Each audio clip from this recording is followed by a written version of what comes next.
Okay. So, I think pasado alas 8 na po. Pero sabi ko gagawa ako ng vlog dahil ito po ay napaka-importante. Marami pong mga iba't ibang mga theory tungkol dito. Pero ako, yung maririnig niyo po sa akin dito, hindi po ito popular na much accepted or much wider accepted na view. Okay. So, kagabi po medyo late na po ako nakatulog. Masyado po kasing maalinsangan kaya pardon kung naririnig niyo po yung aircon, So, pumasok ako dito sa kwarto dahil I believe mas komportable nating maisasagawa ang paggawa ng video, pag-record ng video ito para at least mas komportable po naman akong ma-deliver sa inyo. Ito po yung nakapanood po kasi ako kanina, tapos ito nag-i-scroll na naman po ako a while ago, wala pang 5 minuto bago ako magdesisyon gumawa ng video ito. Nakakita naman ako ng na parang ini-issue nila yung tungkol sa Israel kasi ang sabi po kasi nung ilan, yung napanood ko po kanina, syempre no naming names po. Yung napanood ko po kanina, isa po siyang Israeli Jew na Kristiyano. Nangangaral po ng salita ng Panginoon. So syempre ang magnification niya, ang minamagnify talaga niya, parang napapansin ko yung Israel. More on focus siya sa Israel. Okay. So ang sabi niya, pinalitan na raw ba ng church ang Israel? I will go in the middle. I won't say no, I won't say yes. 'Di ba? Kasi hindi po issue 'yun eh. Tandaan po ninyo, ang Old Testament, ito po ay shadow lamang. At ang New Testament, nandun yung substance, si Jesus Christ. So I believe, ang buong Biblia, si Jesus Christ ang center. In fact, may nakalagay po sa aklat ng Galatia, wala nang Hudyo, wala nang Hentil. Lahat pinapaging isa kay Jesus. So yan po ang stand ko. Hindi ko lang po alam kung ano ang terminology po na pwedeng ilagay doon. Pero ako, I would say, biblically stand. Kasi kung titignan mo ang present Israel po ngayon, most of the people there still nire-reject pa rin si Jesus. Pero alam po ba ninyo darating ang araw na tatanggapin po nila ang Panginoong Jesus? Mangyayari po ito so sad sa Great Tribulation. Okay. Pero ang tanong, may plano pa rin ba ang Diyos sa Israel? Yes na yes, of course. Lahat po, alam nyo nakalagay sa Bible, lahat ng pangako ng Panginoon tutup din at tutup din niya. At hindi ko po balak na gumawa ng mahabang video regarding dito. Gusto ko lang pong sabihin po sa inyo, wala na pong Hudyo ngayon, wala nang Hentil. Lahat iisa na po tayo kay Jesus. Tinitignan ko po yan, hindi ako tumitingin sa mga sidings. Sa side ng ganito, kasi meron pong tinatawag na replacement theology, at may tinatawag naman na Israel theology pa rin, nandun pa rin yung plano. Well, gusto ko pong sabihin, halos tama naman po ang view. Pareho pong may bigat ang dalawa. Pero ako, wala akong sasaydan dyan. Ang sasaydan ko lang po yung sinasabi ng Bible na ito po ang pinaka-safe na view, I believe. Wala nang Hudyo, wala nang Hentil. Kung Kristiyano ka, you belong to Jesus. At tayo po yung Israel of God. Sino bang Israel of God? The church. Tayo po yung heavenly Israel. I believe mas mahalaga kaysa dito sa malungkot po yung nangyayari sa kanila ngayon sa Israel, no?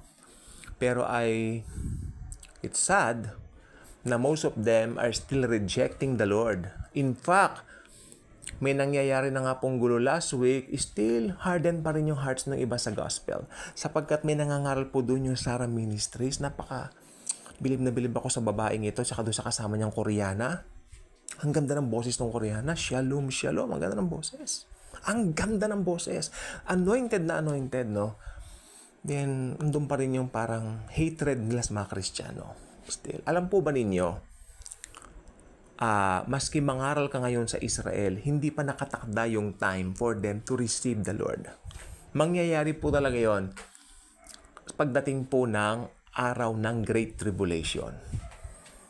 Pag magwa-wind up na, or should I say, magwa-wrap up na yung tinatawag na Great Tribulation, doon at doon palang tatanggap ang Israel. So, dapat hindi na po natin ini-issue yung replacement theology, ganun-ganon. Mas maganda hindi lang po natin pangalanan. Ako ang stand ko. Anong stand ko? Wala ng Hudyo, wala ng Hentil.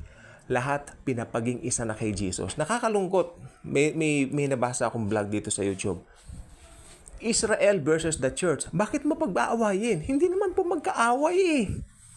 Hindi po magkaaway ang Israel at saka ang church. Hindi ba? Hindi po magkaaway yan. So, wag natin pag-aawayin. Okay? May nakatakdang panahon ng Panginoon sa kanila. Tandaan po niya, tuto pa rin ng Diyos. Yung pangako niya sa kanila, nakalagay po yan sa aklat ng Romans. So, dapat yung views natin regarding that, biblical lang po tayo. At maniwala po kayo sa akin, kung biblical lang ang view ninyo, wala kang sasaydan dun sa replacement theology o dun sa Israel theology, forever Israel. May mga forever Israel theology kasi, tulad ni John Hagee. Tignan niyo po si John Hagee, sumobra naman yung kanyang view. Sabi niya, hindi na raw kailangan lumapit ng mga Hudyo kay Jesus para maligtas kasi Hudyo sila. Kita po ninyo yan? Ayan ang danger ng mga ganyan-ganyan, no? So, ibig ko sabihin, biblical lang po tayo. Walang Hudyo, walang Hentil. Kung nakipag-isa kay Jesus, ibig sabihin, magiging believer ng Panginoong Jesucristo. Yun ang bayan ng Diyos. Ang bayan ng Diyos na totoo ay yung makalangit na bayan ng Diyos, the church. Again, ulitin ko, sino ang bayan ng Diyos? The church. We are, di ba? Forever. We are the forever Jerusalem. Heavenly Jerusalem. Tayo po yun. Tayo po yun, church. Kasi tayo po yung hukbo na kasama ng Panginoon Jesucristo sa kanyang pagbabalik. Mag-ahari po siya dito sa Jerusalem.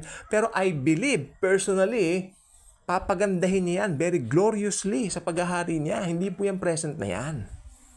Pero dyan pa rin po niya gagawin. Aayusin lang niya. Hindi ba tatanggalin nga niya yung Antichrist, tsaka false prophet, tsaka yung mga sumunod sa halimaw? So, ayun lang po. Wala po akong ginagamit na term. Natutuwa po ako. Ayan mismo, ayan ang ginawa ng Bible School sa atin. Ako, ang dami kong term na natutunan dati sa Bible School. Ngayon, talaga hindi ko na po, hindi ko na i-apply. Kasi, kailangan mo lang maging biblical. You don't have to pick a word para ganito, ganyan. Kung ano na sa Bible, doon lang po tayo. Ba't gustong-gusto natin gawing komplikado ang mga bagay na simple? Hindi po ba? Kaya nagkakagulo tayo. Mga Kristiyano tayo, nagmamahalan tayo. Supposed to be. Tayo ang mga Jesus Juniors.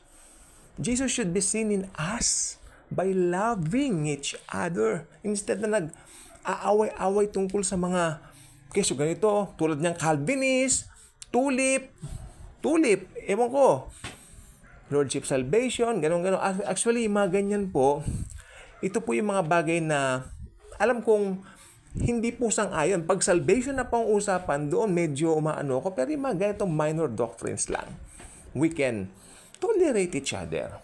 Ano?